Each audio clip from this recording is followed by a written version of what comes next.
Hello student. तो BSc third year botany में हम पढ़ रहे हैं टैक्सोनॉमी एंड एम्ब्रियोलॉजी, और जिसमें हमने लास्ट क्लास में पढ़ा है कि जो भ्रूणकोश होता है उसका परिवर्धन किस प्रकार से होता है उसके बारे में अध्ययन कर लिया है।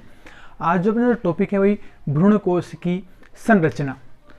तो वही भ्रूणकोश के परिवर्धन के बारे में पढ़ा। उसके बाद है टॉपिक भ्रूणकोश की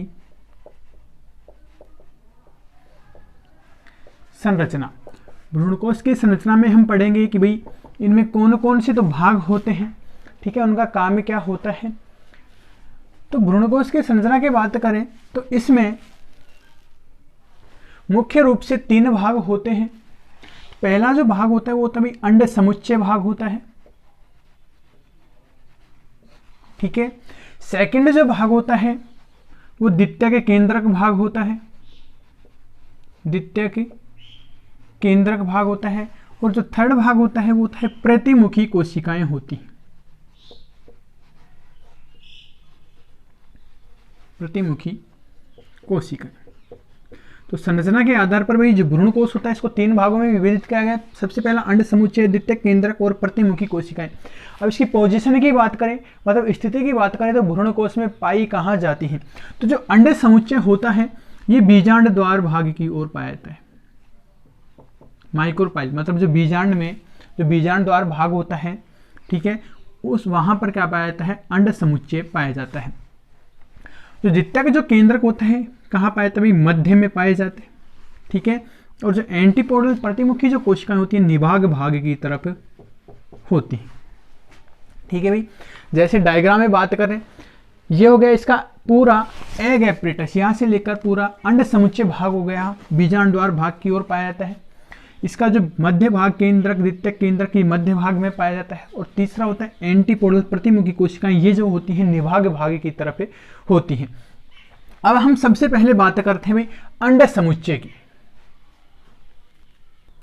तो अंड समुच्चय के अंदर भाई 3 कोशिकाएं होती हैं। इसमें एक कोशिका अंड कोशिका होती है और जो 2 कोशिकाएं होती है भाई सहायक कोशिकाएं होती हैं, ठीक है। तो इसमें हम लिखेंगे भाई अंड समुच्चय में, अंड समुच्चय में एक अंड कोशिका व 2 सहायक कोशिकाएं होती हैं,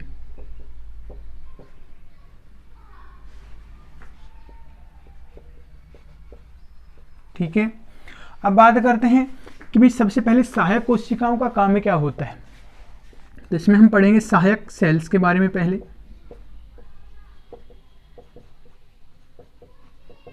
सहायक कोशिकाएं, तो हम डायग्राम में देखते हैं कि ये सहायक कोशिकाएं होती है कहाँ होती है, बीजांड द्वार भाग की तरफ होती है।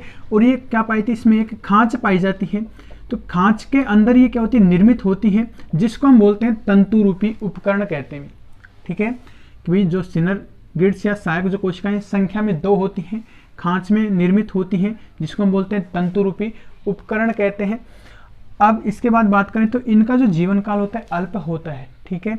ये संख्या में कैसी होती है, अंड कोशिका की संख्या में भी छोटी होती है। और इनके बीच में स्पष्ट क्या पाया जाता है, केंद्रक पाया जाता है। जो कहाँ होता है, इसमें नीचे की ओर क्या होता है, स्पष्ट केंद्रक पाया जाता है। इसमें वैक्यूल्स पाई जाती हैं, मतलब रिक्तिकाएं पाई जाती हैं। और इसके जो नीचे वाला जो भाग होता है उसमें भी क्या पाई जाती हैं, रिक्तिकाएं पाई जाती हैं। अब उसके बाद हम बात कर रहे थे जो सहायक कोशिकाएं होती हैं इनका जीवन काल अल्प होता है, ये शीघ्र ही नष्ट हो जाती है। और नष्ट भी किस प्रकार से होती है कि भाई जैसे इसमें निषेचन की प्रक्रिया होती है, तो निषेचन की प्रक्रिया के लिए क्या आते हैं, नरयुग्मक आते हैं, ठीक है। और नरयुग्मक आते हैं किसके द्वारा, पराग नलिका के द्वारा, पराग नलिका के द्वारा युग्मक आते हैं। तो जो पराग नलिका होती है अधिकांश से इसमें जो बीजांड द्वारी जो भाग होता है उधर से प्रवेश करता है। ये बीजांड द्वार भाग हो गया तो इधर से ये प्रवेश करती है। और जो सहायक कोशिका को भेदते हुए, सहायक कोशिका को भेदते हुए ये क्या होती है, भ्रूणकोश के अंदर प्रवेश करती है। कौन, पराग नलिका। तो पराग नलिका जब सहायक कोशिका को भेदते हुए अंदर की तरफ प्रवेश करती है तो एक जो कोशिका हो जाती है वही डिजनरेट हो जाती है, मतलब नष्ट हो जाती है। और उसके बाद जैसे ही इसमें फर्टिलाइजेशन की प्रक्रिया होती है, मतलब निषेचन की क्रिया होती है, मतलब कि भाई नरयुग्मक और जो मादा युग्मक अंड का जब संयोजन होता है तो तुरंत ही जो दूसरी जो सहायक कोशिका होती है वो भी नष्ट हो जाती है, ठीक है। तो इसमें हम लिखेंगे कि सहायक कोशिका की भित्ति में सहायक सेल की भित्ति बीजांड द्वार की ओर, बीजांड द्वार भाग की ओर एक खांच जैसी संरचना, एक खांच जैसी संरचना निर्मित होती है,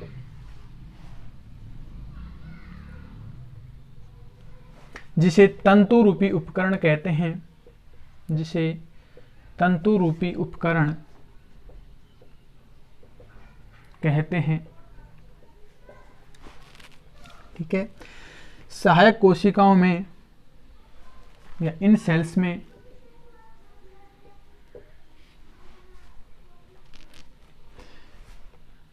विशेष रूप से ऊपर की ओर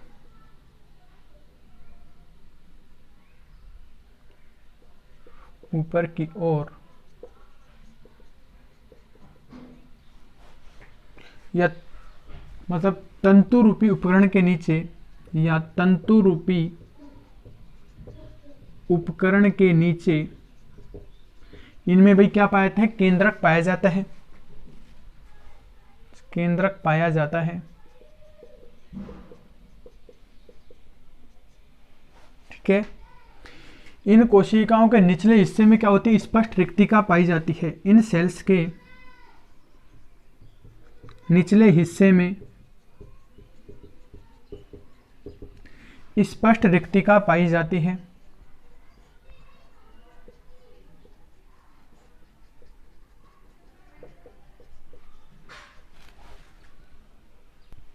हमने बताया था कि इनका जो जीवन काल होता है अल्पकालिक होता है, मतलब सहायक कोशिका अल्पकालिक होती हैं।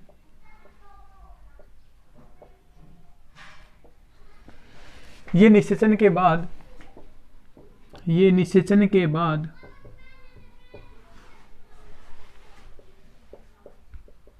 विघटित हो जाती हैं।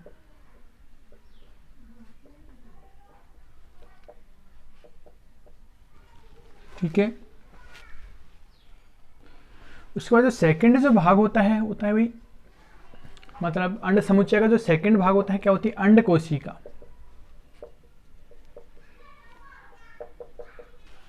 ठीक है। अब अंड कोशिका कहाँ होती है, सिनर्गिड सहायक कोशिकाएं होती हैं उसके मध्य में होती हैं। इन कोशिकाओं की तुलना में क्या होती है, बड़ी होती है, स्पष्ट केंद्रक पाया जाता है, सघन जीव द्रव्य पाया जाता है। जो कैसे होती है, अंड कोशिका होती है। तो यह सहायक कोशिका के मध्य में होती है, सहायक सेल्स के मध्य में होती है। ठीक है। इसकी लंबाई सहायक कोशिकाओं की तुलना में अधिक होती है, सेल्स की तुलना में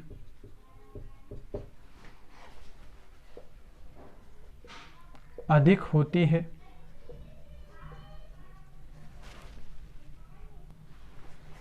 यह अंडाकार होती है या नाशपाती के आकार की होती है। ठीक है। इसका निचला हिस्सा चौड़ा होता है, इसका जो नीचे का हिस्सा होता है अन्य कोशिकाओं की तुलना में कैसे होता है, चौड़ा होता है।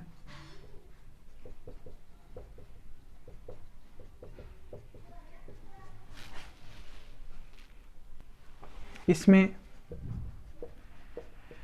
स्पष्ट केंद्रक व कोशिका द्रव्य होता है।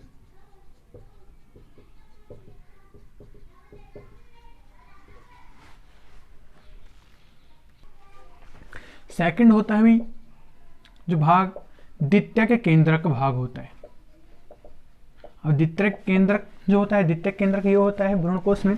इसका निर्माण कैसे होता है कि हमने बताया था, भ्रूणकोश का जो परिवर्धन बताया था कि भाई 4 कोशिकाएं होती हैं, उनमें से विपरीत ध्रुवों से 2 केंद्रक कोशिकाएं यहाँ आकर मिलती हैं। ठीक है। तो ये द्वितीयक केंद्रक का निर्माण करती हैं और द्वितीयक केंद्रक में फिर इनमें क्या होता है कि जो दोनों जो केंद्रक होते हैं आपस में फ्यूज हो जाते हैं, संलयित हो जाते हैं, द्विगुणित केंद्रक कहलाते हैं। और जो ये जो द्वितीयक केंद्रक होता है इसको हम भ्रूणपोष मात्र कोशिका भी कहते हैं। भ्रूणपोष मात्र कोशिका क्यों कहते हैं कि भाई जब नरयुग्मक आता है तो इसमें एग से संयुक्त हो जाता है, अंड से संयुक्त हो जाता है, उसके बाद भ्रूण का निर्माण होता है। तो भ्रूण को पोषण देने का जो काम करता है द्वितीयक केंद्रक कोशिका करती है। इसको हम इस कारण क्या बोलते हैं, भ्रूणपोष मात्र कोशिका। मतलब ये क्या करती है कि भ्रूण को पोषण प्रदान करने का कार्य करती है। ठीक है, तो इसमें हम लिखेंगे कि भ्रूण कोश के मध्य भाग में दो विपरीत ध्रुवों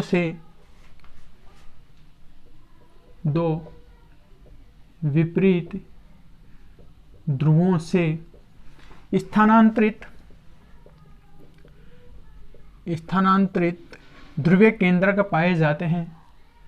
ध्रुवीय केंद्रक पाए जाते हैं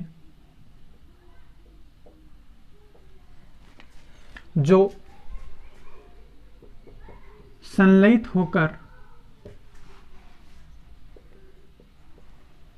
द्विगुणित या द्वितीयक केंद्रक का निर्माण करते हैं।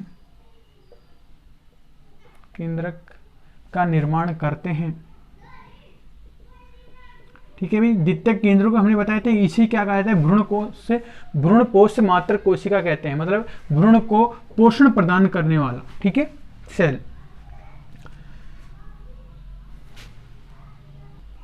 अब ये जो दोनों जो ध्रुव केंद्रक साइड से आते हैं तो इनका जो संलयन होता है कभी कभी निषेचन से पहले हो जाता है और कभी कभी निषेचन के बाद भी हो जाता है। तो इसमें हम लिखेंगे दोनों ध्रुवीय केंद्रकों का संलयन, दोनों ध्रुवीय केंद्रकों का संलयन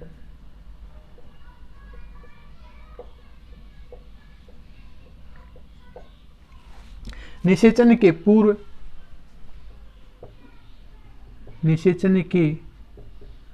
पूर्व या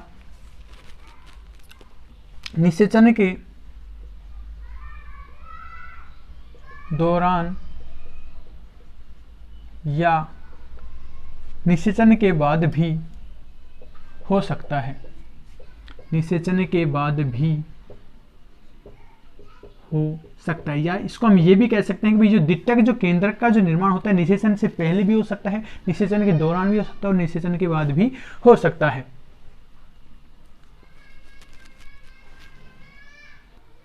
ठीक है भाई, तो मुख्य काम क्या होगा, द्वितीयक केंद्रक का काम क्या होगा, भ्रूण को पोषण प्रदान करना। और जो तीसरे प्रकार की जो कोशिकाएं होती हैं भ्रूण कोश में, वो कौन सी होती है, एंटीपोडल सेल्स होती हैं या प्रतिमुखी कोशिकाएं होती हैं। तो तीसरे प्रकार की सेल्स हैं प्रतिमुखी सेल्स। ठीक है, प्रतिमुखी सेल्स की बात करें तो इनका जो जीवन काल होता है वो भी अल्पकालिक होता है। अल्पकालिक क्यों होता है कि जैसे ही भ्रूण कोश में निषेचन की प्रक्रिया होती है तो उसके तुरंत बाद जो प्रतिमुखी जो कोशिकाएं होती हैं ये भी क्या होती है, विघटित हो जाती है या नष्ट हो जाती हैं। ठीक है, तो हमने ये बता ही दिया कि भाई कौन से भाग की तरफ पाई जाती है, भ्रूण कोश के निभागीय भाग की तरफ होती है, निभागीय भाग की ओर होती हैं।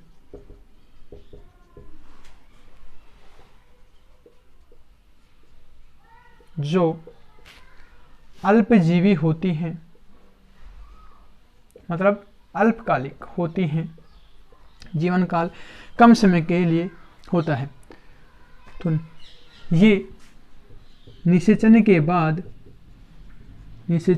बाद विघटित हो जाती हैं, विघटित हो जाती हैं। ठीक है, तो ये था भाई अपना टॉपिक भ्रूण कोश की संरचना।